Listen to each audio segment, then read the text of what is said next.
sa misang ito. Panginoon, tanggapin mo po ang aming handog, bunga ng aming pinagpaguran at ang pagunlad ng mga kaloob na iyong bigay. Paspasan mo kami at ang aming mga handog, gawin mo kami kasangkapan sa pagpapalaganap ng iyong kaharian. Amen. Magsitayo po. Ngayon ay ika-4 na linggo sa karaniwang panahon. Linggo para sa buhay at araw ng panalangin at kamalayan laban sa pangangalakal ng kapwa-tao. At ang mangunguna sa ating pagdiriwang ay si Reverend Father Franz Laruan. Sabayan natin ang koro sa pag-awit.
Sa ngalan ng Ama, ng Anak, at ng Espiritu Santo. Amen. Sumainyo ang Panginoon. At sumainyo. Magandang hapon po sa inyong lahat. Mga kapatid, aminin natin ang ating mga kasalanan upang tayo maging marapat gumanap sa banal na pagdiriwang.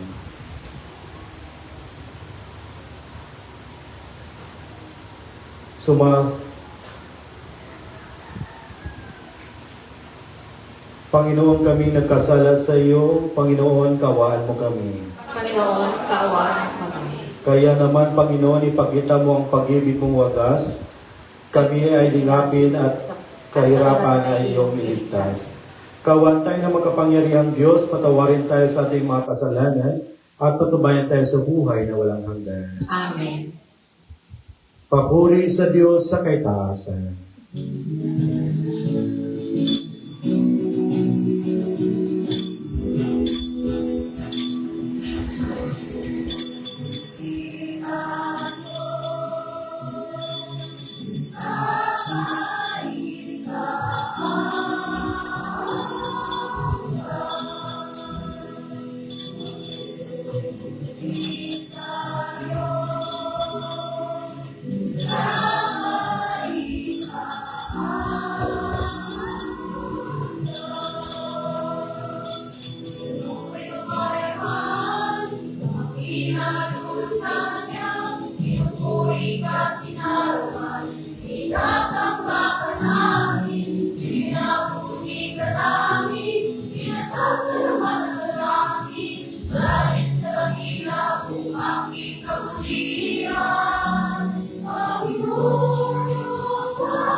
Manalangin tayo. Ama naming makapangyarihan, ipagkalubong kami makapagsamba sa iyo na may loobing taimtim na totoo. At kami rin naway magmahal sa aming kapwa-tao na may damdaming binubunsod ng iyong Espiritu. Sa pamamagitan ng Jesucristo kasama ng Espiritu Santo, magpasa walang hanggan. Amen. Magsiupo na po ang lahat.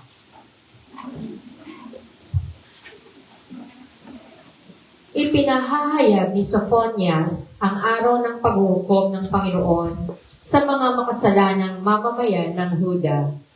Mapapawi lamang ang galit ng Panginoon kung ang mga tao ay magpakumbaba at magbalik loob sa Kanya.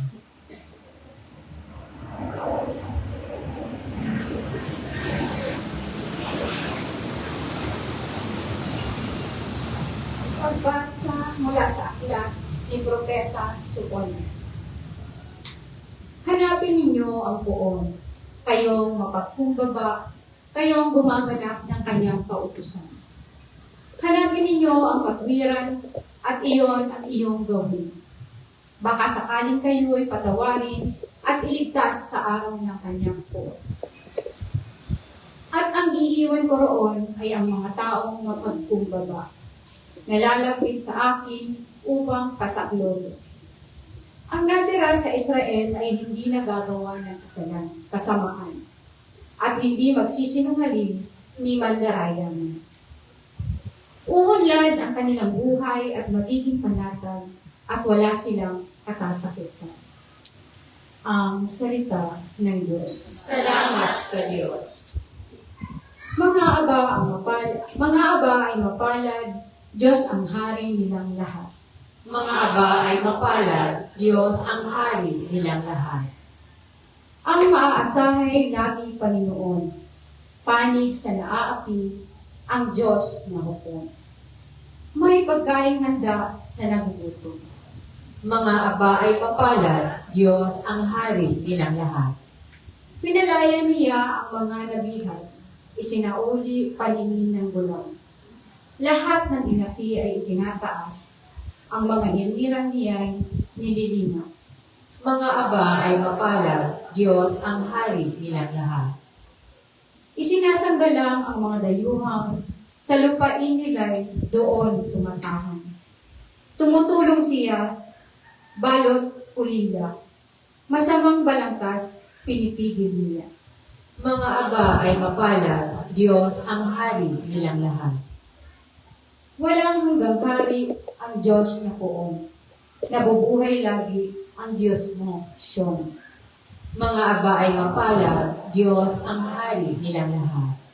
Ipinaalala sa mga Kristiyanong taga-Korinto na ang kaloob na pananampalataya ay nagmumula sa Diyos. Pinapanigan ng Diyos ang mga mapagpakumbaba at mahihina kaysa mga mapagmataas at makapangyarihan. Pagbasa mula sa unang sulat ni Apostol San Pablo sa mga taga-Korinto. Mga kapatid, alalahanin ninyo ang inyong katayuan nang kayo'y tawagin ng Diyos. Iilan lamang sa inyo ang sa paningin ng sanlibutan ay marunong, makapangyarihan at maharlika. Subalit pinili ng Diyos ang sa palagay ng sanlibutan ay kahangalan upang hiyain ang marunong. At ang mahihina sa turing ng sanlibutan upang hiyain ang malalakas. Pinili niya ang mga itinuturing na hamak, walang halaga, at walang kabuluhan sa sanlibutang ito, upang pawalang halaga ang mga itinuturing na dakila ng sanlibutan. Kaya't walang maaaring magmalaki sa harapan ng Diyos. Sa Kanya mula ang ating pakikipag-isa kay Kristo Jesus na ginagawang karunungan natin. Sa pamamagitan niya, tayo'y pinawalang sala ng Diyos. Pinapagimbanan at iniligtas. Kaya nga, tulad ng nasasabi sa kasulatan, ang Panginoon ang dapat ipagmalaki ng may ibig magmalaki. ang salita ng Diyos. Salamat sa Diyos. Magsitayo na po ang lahat.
Sumainyo ang Panginoon. At sumayo. Ang mabuting balita ng Panginoon ayon kay San Mateo.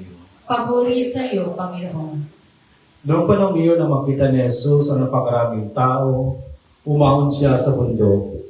Pagkaupo niya ay lumapit ang kanyang mga alagad at sila'y tinuruan niya ng ganito. Mapalad ang mga aba na walang nang inaasahan kundi ang Diyos, sapagkat makakasama sila sa kanyang kaharian. Mapalad ang mga nahahabis sapagkat aaliwin sila ng Diyos.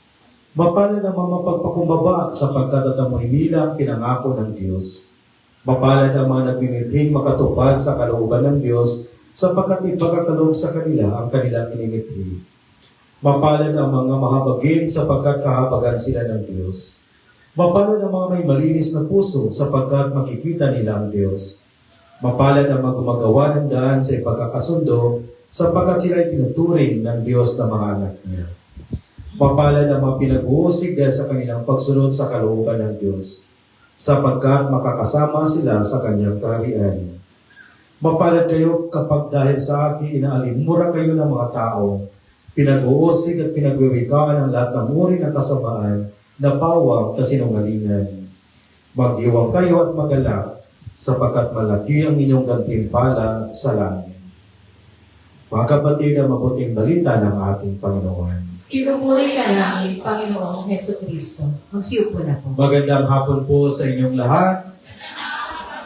God is good all the time. Pakisabi niya sa inyong katabi, mapalad ka. Mga kapatid, narinig natin sa ating mga pagbasa, sa ating Ebanghelyo, ang Beatitudes. Ito yung tatawagin natin Sermon on the Mount. No? Beatitudes, mga pangangaral ni Jesus. Kung titingnan natin, ang kanyang mga audience ay ang kanyang mga alagad, no? Mga taong nandun palagi kung saan siya nangangaral, mga sunod na sunod sa kanya. Iniwan yung iba, iniwan ang kanilang pamilya, iniwan yung kanilang mga hanap buhay at sumunod kay Jesus. Kaya ito yung mga pangangaral ni Jesus sa kanila. At ano ito mga pangangaral ni Jesus? Ito yung tinatawag natin Beatitudes. Ang Beatitudes, ang pangangaral ni Jesus, ay nagsisimula sa salitang, mapalad kayo. Bakit kaya ang pangaral ni Jesus, ang Beatitudes, ay nagsisimula sa salitang, mapalad? Mapalad ang mga mahihirap sapagkat sa kanila ang kaharian ng Diyos. Bakit mapalad? Bakit sinimulan ni Jesus ang kanyang Beatitudes, ang kanyang pangangaral sa salitang mapalad? Ano po bang ibig sabihin ng salitang mapalad? Ano po ba ang root word ng salitang mapalad? Palad. Palad. Paano mo masasabi ng isang tao ay mapalad? Hello? Father, kung siya may palad, no? Ibig sabihin kung wala na siyang palad, hindi na siya mapalad. No? Paano natin masasabi na isang taong mapalad? Kung ang kanyang palad ay ginagamit niya sa kabutihan. masasabi natin siya ay mapalad. Kung ang palad niya ay ginagamit niya sa pakikipagkasundo, hindi pang api, hindi pang sampal, no? Hindi paghahanap ng away. Ang mapalad, ginagamit ang kanyang palad sa pakikipagkasundo, sa pakikipagkaibigan. Ang totoong mapalad, ginagamit ang kanyang palad upang maiahon ang kanyang pamilya mula sa kahirapan. Ang totoong mapalad, yung marumi ang kanyang palad. Ano yung sabihin nun? Siya ay masipag. Ginagawa niya lahat. Ang tanong, ano naman ang kabaliktaran ng mapalad? Hello? Anong kabaliktaran ng mapalad? Sabi nila, Father, malas. Hindi ba natin masabi na kabaliktaran ng mapalad? Malas. Mapalad. No? Ang kabaliktaran niya, kaya mayroon palang salitang sawing palad. Paano natin masasabi? Ano ibig sabihin ng sawing palad? Bigo. Sawing palad sa pag-ibig. Bigo sa kanyang pag-ibig, broken-hearted. No? Sawing palad. Kapag ang palad na ito ay ginamit natin sa mali, ginagamit natin sa hindi mabuting paraan, kaya nga sawing palad. Kung titingnan natin, no, ang palad na ito ay ginagamit saan? Kaya mayroon tayong kasabihan, kapit sa patalim. Kapag ang palad natin ay ginagamit natin sa kapit patalim, doon magsisimula ang sawing palad. Amen? Ngunit kung ang palad natin ito ay binubuksan natin para sa ibang tao, ano yung palad natin? Anong tawag sa palad natin? Bukas palad. Kung hindi naman tayo bukas at sirado yung palad natin, ano ang tinatawag? Paano natin ito tinatawag? Kung hindi natin in-extend yung palad natin sa ibang tao, ano ang tawag dito? Kanina ni-extend natin yung ating kamay, bukas palad. Kung maiksi yung ating kamay, sirado yung ating kamay. No? Sirado palad. Kapos palad. Kapos palad. Kaya, sa ating ebanghelyo ngayon, sa Beatitudes, sinimulan ni Jesus ang kanyang pangangaral sa salitang mapalad. Sabi ni Jesus, mapalad kayong mga mahihirap. Sino po ba ang mga mahihirap? Tayo? Are you sure? Ano po bang ibig sabihin ng mahirap? Baka awayin tayo ng mga mayayaman. Paano kami? Kung kayo nang pala ang tawag doon, ang mapalad sa harapan ng Diyos. Ano po bang ibig sabihin ng mahirap? Sa Beatitudes, mayroong dalawang accounts o sinatawag natin synoptic gospel. No? Narinig ko kanina, nalaman ko kanina, nanalo daw kayo sa quiz bee kagabi, no? Congratulations! Nandyan ba yung sumali kagabi? O, tatanungin natin, ano yung synoptic gospel? Tatanungin natin para i-confirm natin kung sila talaga yung champion. Ano yung synoptic gospel? No? Synoptic gospel, they see Jesus in the same eye. Magkapareho ang kanilang kwento. Four evangelists, 4 na writers sa ebanghelyo, ngunit pareho ang kanilang accounts, ang kanilang kwento tungkol sa buhay ni Jesus. Sa Beatitudes, mayroong synoptic gospel writers. Sino ito? Si Mateo at si Lucas. Para maintindihan natin ang kahulugan ng poverty, ng kahirapan, tingnan natin itong dalawang evangelists, itong dalawang writers na ito. Kay Lucas, sabi ni Lucas, ang totoong mahirap. No? Sa Beatitudes naman ni Lucas, sabi niya, blessed are those who are poor. Blessed are those who are poor. I-parallel natin, i-connect natin, tingnan naman natin dito kay San Mateo sa ating gospel ngayon. Sabi ni San Mateo, Blessed are the poor in spirit. Anong kaibahan? Kay San Mateo, Blessed are the poor in spirit. Kay Lucas, Blessed are those who are poor. Anong kaibahan niya? Hello? Anong kaibahan? Mayroon ba kaibahan o wala? Ulitin ko for the last time. Dito kay San Mateo, sabi niya, Blessed those who are poor in spirit. Dito naman kay Lucas, Blessed are those who are poor. Anong kaibahan? Spirit. Dito kay San Mateo, ang focus ni San Mateo ay ang tinatawag na spiritual poverty. Dito kay Lucas, ang focus niya ay physical poverty. Ano ang kaibahan nitong dalawang poverty na ito, na kahirapan? Dito kay San Mateo, sabi niya, Blessed are those who are poor in spirit. Para sa kanya, ang poverty ay yaong mga mayayaman, may posisyon, may pera, mayayaman silang, ngunit mayroon silang kulang sa kanilang buhay. Mayroong chaos, mayroong longing sa kanilang buhay. At ano yun? At ano yung kanilang hinahanap? Ang Diyos. Kaya itatawag na spiritual poverty. Kahit na mayaman sila, ngunit sila ay mahirap dahil para sa kanila, ang totoong yaman ay ang Diyos.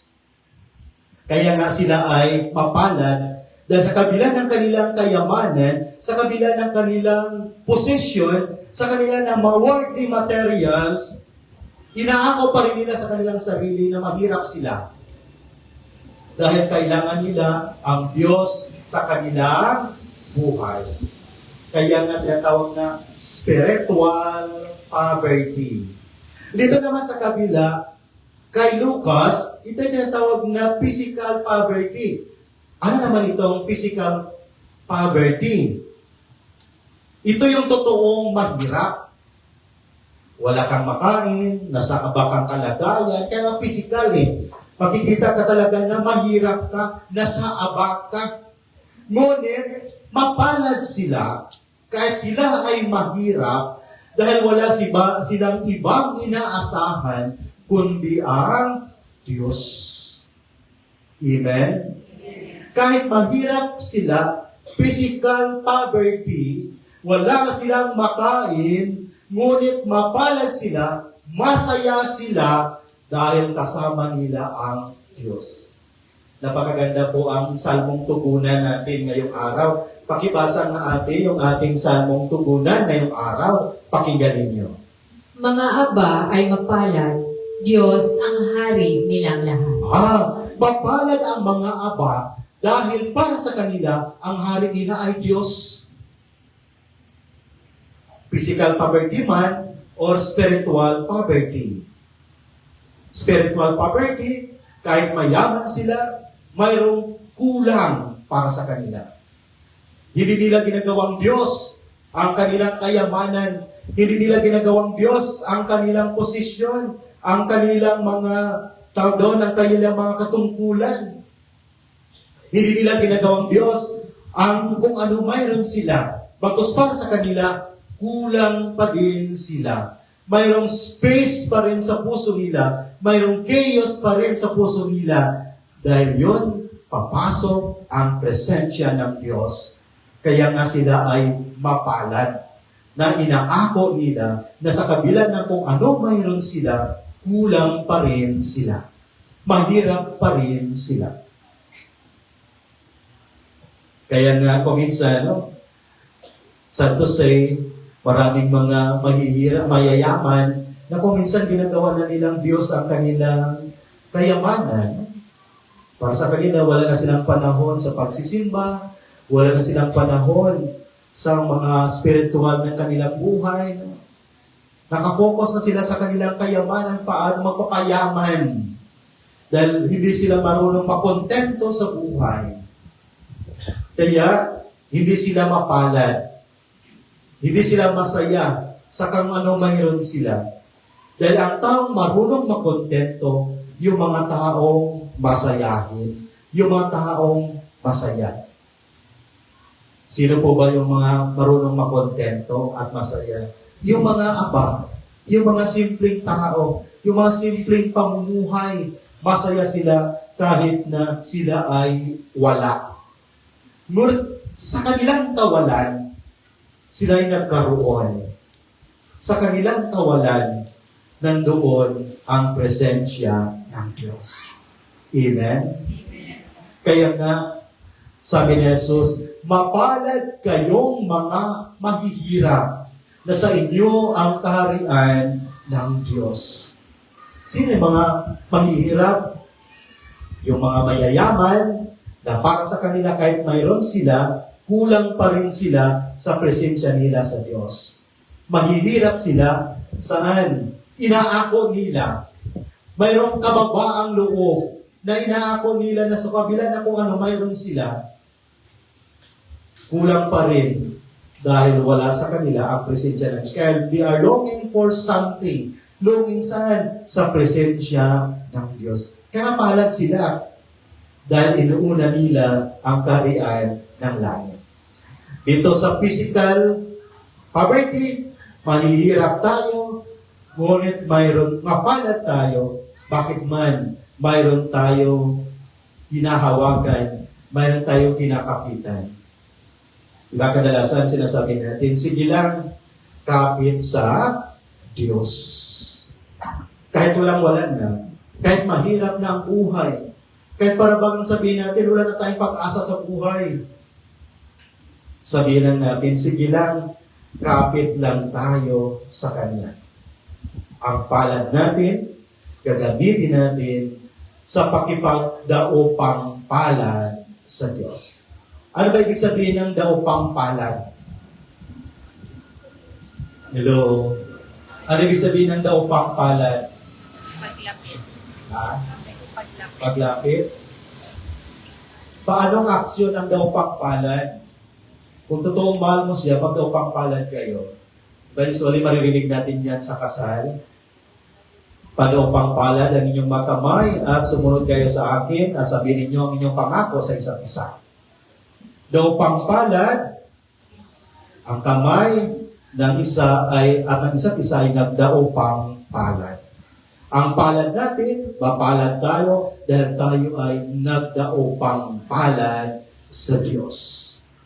Kumakapit tayo sa Diyos sa kabila ng ating kahirapan, sa kabila ng kawalan, sa kabila ng ating mga voiceless, hopelessness, kumakapit tayo sa Diyos.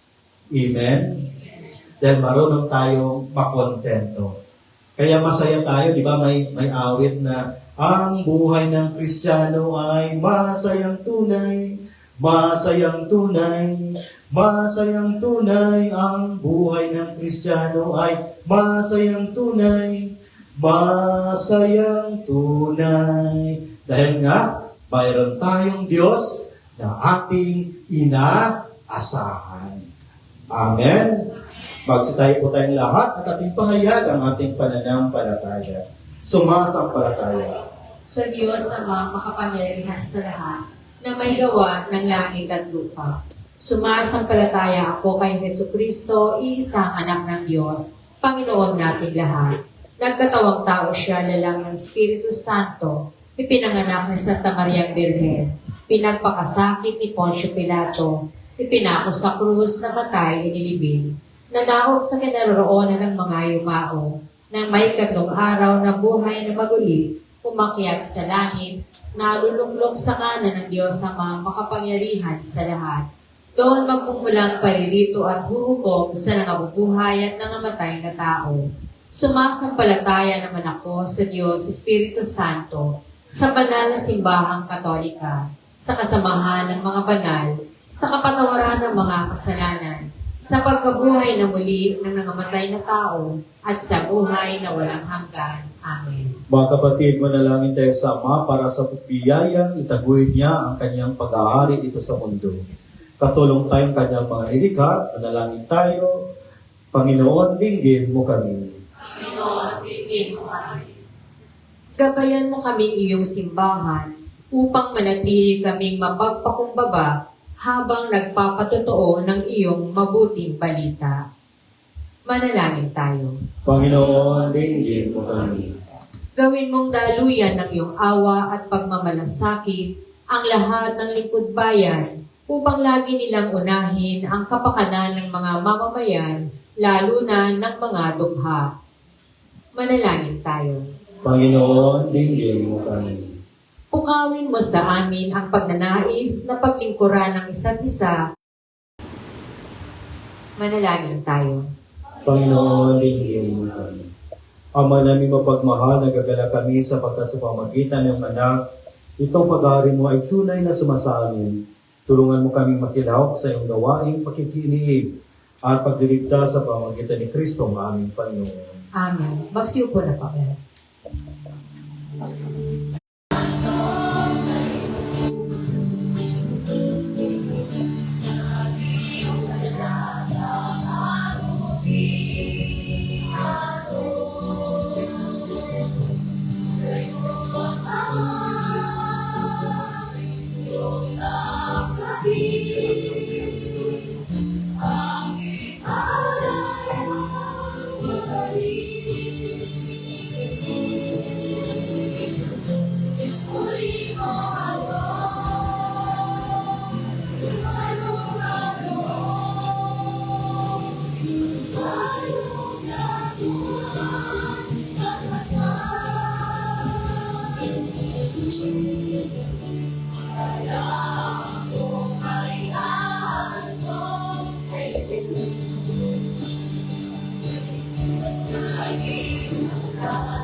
Magsitayo na po ang lahat. Manalangin kayo mga kapatid upang paghahain natin ay kalugdan ng Diyos sa mga makapangyarihan. Tanggapin nawa ng Panginoon itong paghahain sa iyong mga kamay, sa kapurihan niya at karangalan, sa ating kapakinabangan, at sa buong isang bayanan niyang banal. Ama naming lumikha, mga alay na ngayon aming inihahanda, sa pagnaito ng iyong dambana, ayong tanggapin at gawaran ng pagpapala, upang mapagsaluhan namin ang kaligtasan mong ginawa.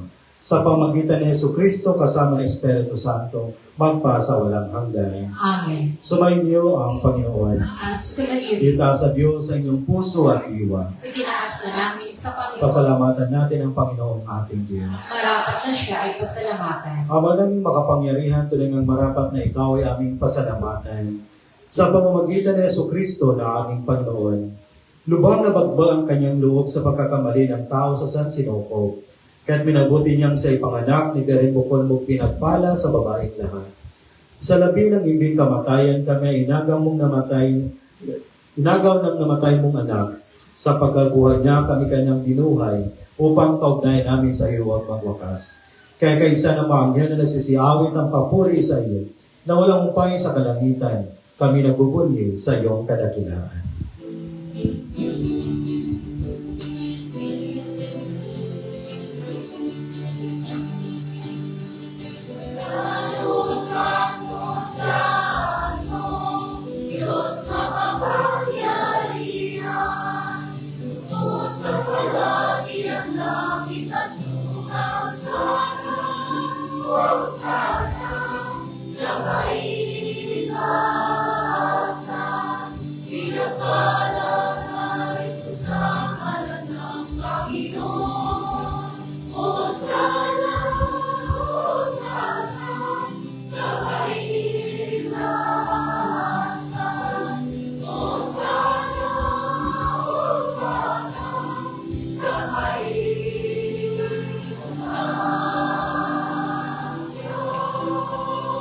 Magsiluhod pa na.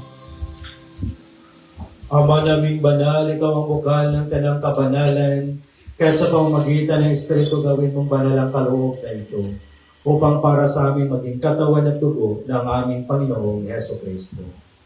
Bago niya pinagtiisan ko sa loob na maging handog, hinawakan niya ang tinapay, pinasalamatan kaniya, pinaghati-hati niya iyon, iniabot sa kanyang mga alagad at sinabi, tanggapin yung lahat ito at kanin, ito ang aking katawan na ihahandog para sa inyo.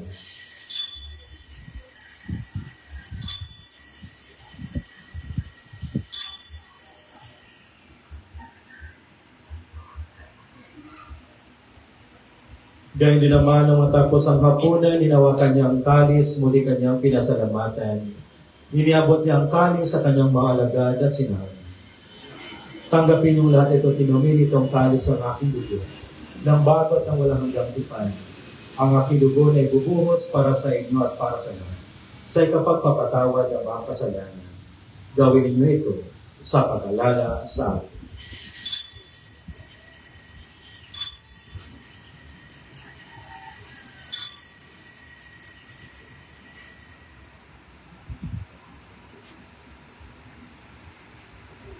Ipagbunyi natin ang misteryo ng pananampalataya.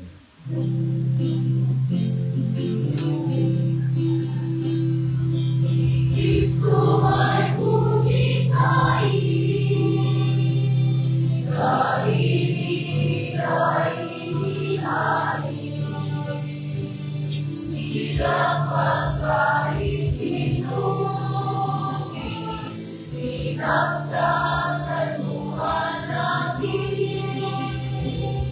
hanggang sa siya'y dumating, hanggang sa siya'y dumating. Ang mga ginagawa namin ngayon ang pag-alala sa pagkamatay at muling pagkabuhay ng iyong anak. Kaya tiniaalay namin sa iyo ang tinapay na nagbibigay buhay at ang talis na nakakaloob ng kaligtasan. Kami napapasalamat dahil kami yung minarapat na tumayo sa harap mo para maglingkod sa iyo. Isinasamo namin kami magsasalo-salo sa katawan at tugon ni Kristo ay mabuklod sa pagkakaisa sa pamamagitan ng Espiritu Santo. Ama, lingapin mo ang iyong simbahang laganap sa buong daigdig. Puspusin mo kami sa pag-ibig, kaysa ni Leo na aming Papa, at ni Milo Yobert naming obispo at ng tanang kaparinan.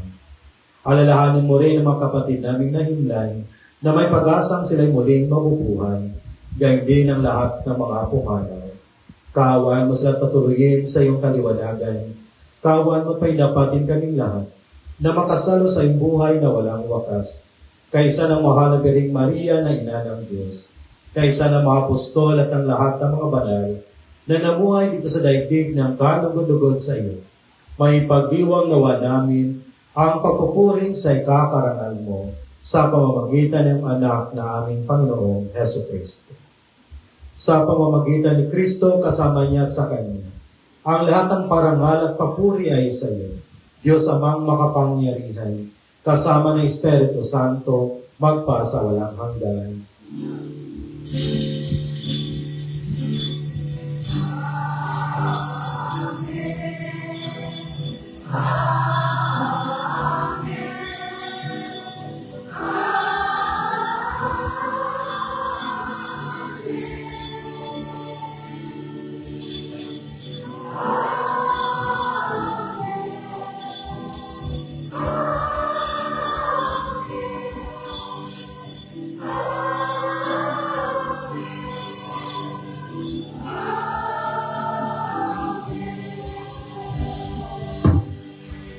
Tumayo na po ang lahat. Sa tagubilin naman ang kagagaling na utos sa turo ni Jesus na Panginoon natin at Diyos, ipahayag natin ang lakas loob.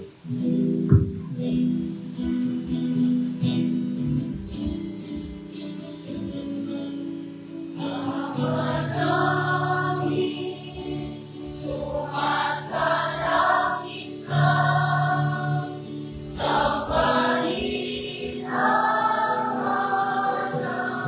mo. Apasarin ang kaharian mo. Sundin ang loob mo. Ito sa lupa para ng salangit. Ibigay mo kami ngayon ng aming kapalit sa araw-arawan na. Tawarin mo kami sa aming mga sala para lamang mapatawad namin sa nagkakasala sa amin. At huwag mo kaming ipahintulot sa gusto. At iadya mo kami sa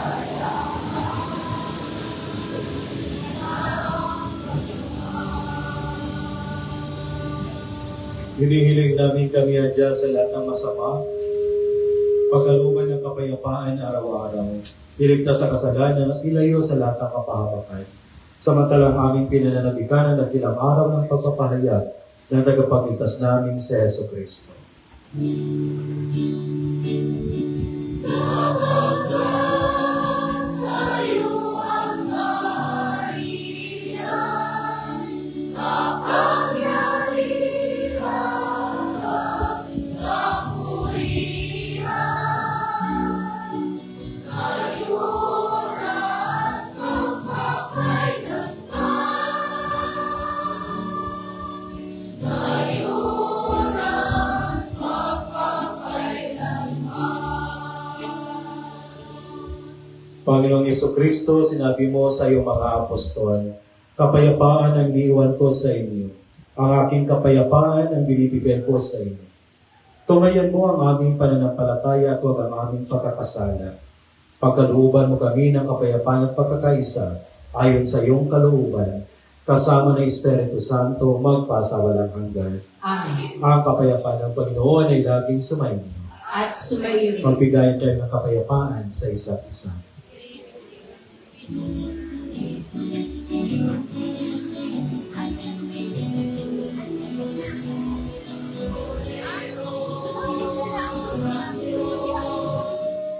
Alis na ang kasalanan ng sanlibutan.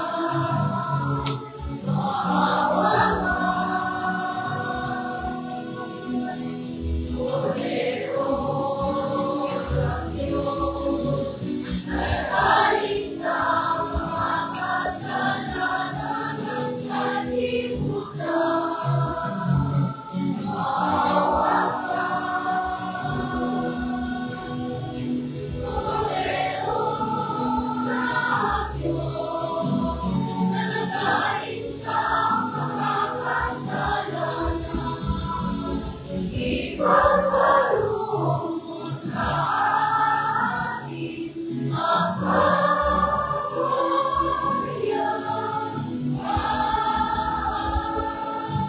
Pagsilod po. Ito ang kordero ng Diyos. Ito nag-aalis sa makasalanan ng sanlibutan. Mapalad ang mga inanyayahan sa kanyang pigil.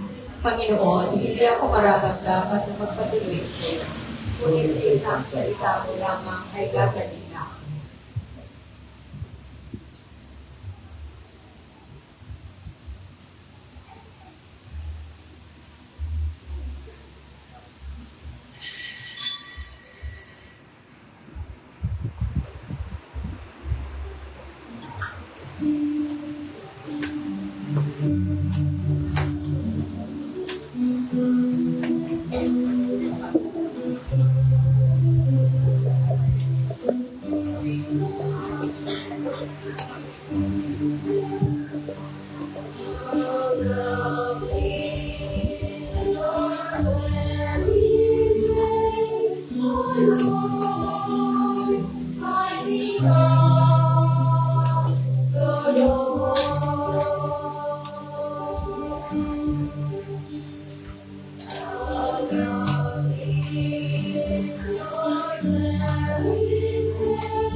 Magsiluhod po at ating sama-samang dasalin ang panalangin kay Apostol San Andres.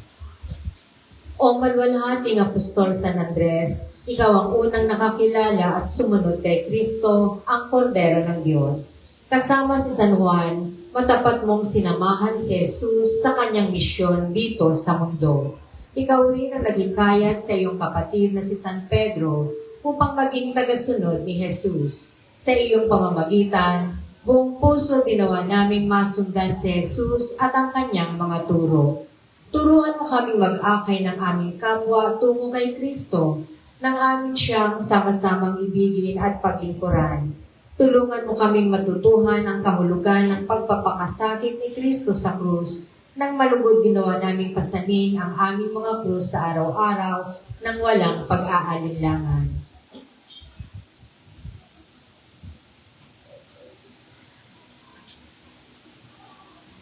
Ama naming makapangyarihan, kami nakikiusap na iyong paunlakan. Sa hiling namin kami laging idalangin sa iyong harapan ni Apostol San Andres na nangaralan ng asiwa sa iyong sambayanan. Sa pamamagitan ni Hesukristo, kasama ng Espiritu Santo, magpa sa walang hanggan. Amen. Apostol San Andres, magsitayo na po lahat. Manalangin tayo. Ama namin mapagmahal, kami na si pakinabang sa piging ng aming kinamtang kaligtasan, ay umihiling na iyong bigyang kaunaran sa pananampalatayang wagas kailanman, sa tulong ng panubos ng iyong bigay, sa pamamagitan ni Jesucristo kasama ng Espiritu Santo, magpa sa walang hanggan. Amen. Magsiupo muna po ang lahat.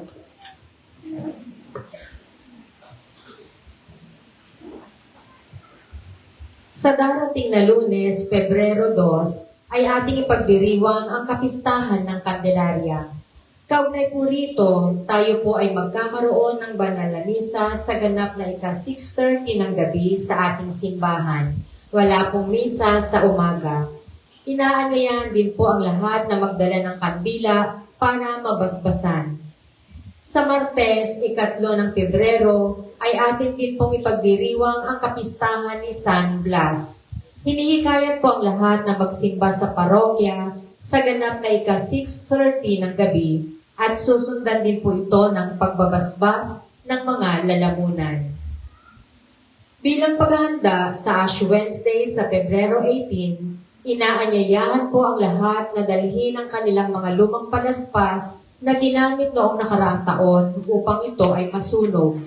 Ipinakikiusap din po na kung maaari ay alisin muna ang mga staple wires, rubber bands, at tali ng mga palaspas bago ito ibigay. Maraming salamat po sa inyong pakikiisa. Sa Pebrero 14, Sabado, ay magkakaroon po ng renewal of vows. Inaanyayahan po ang lahat ng mag-asawa na kasal sa simbahan na muling ipahayag ang kanilang mga pangako sa isa't isa. Ito ay gaganapin sa ating parokya sa ganap na 6:00 ng gabi. Sa mga interesado, maaari pong makipag-ugnayan sa ating parish office.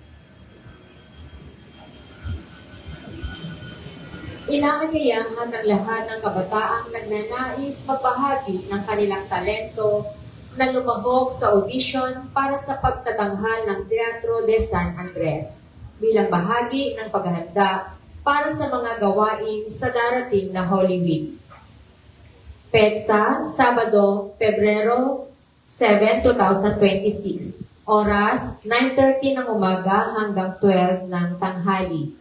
Ang audition ay bukas para sa mga kabataang may interes sa pag-arte, pagsayaw, pagkanta, at iba pang anyo ng pagtatanghal.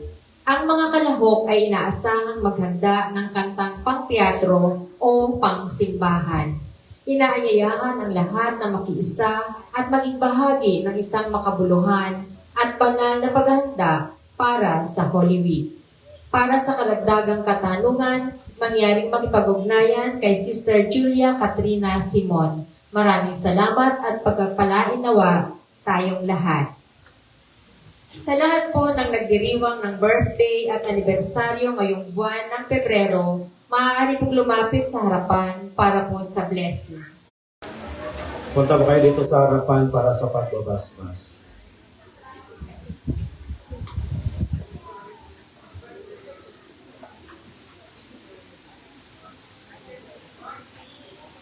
Magsitayo po tayong lahat. Diyos ng sanlilikha, napupunta papasalamat kami sa iyo para sa loob mong buhay. Dinggin mo ang panalangin ng iyong mga alagad na gumugunita ng kanilang kaarawan sa buwan na ito at nagagalak sa mahandog mong buhay na pag-ibig, pamilya at kaibigan. Pagpalain mo sila sa pamagitan ng iyong patuloy na pananahan sa kanila at kukupin mo sila sa iyong pagmamahal upang matamasa nila ang darating na mga masasayang taon. Lahat na ito'y naway maging kalugod-lugod sa iyo. Hinihiling namin ito sa pamamagitan ni Kristo ang aming Panginoon. Amen.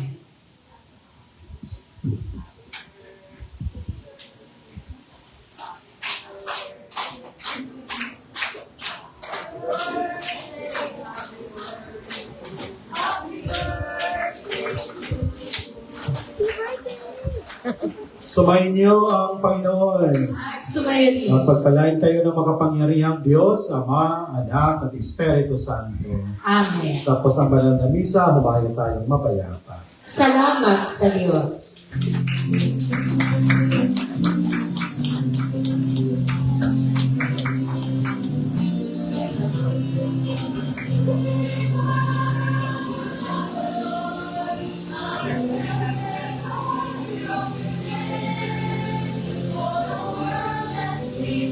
It's a song.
Hindi ka kanina pa yun.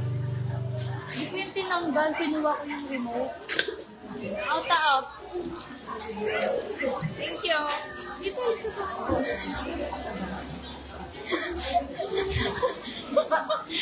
ka.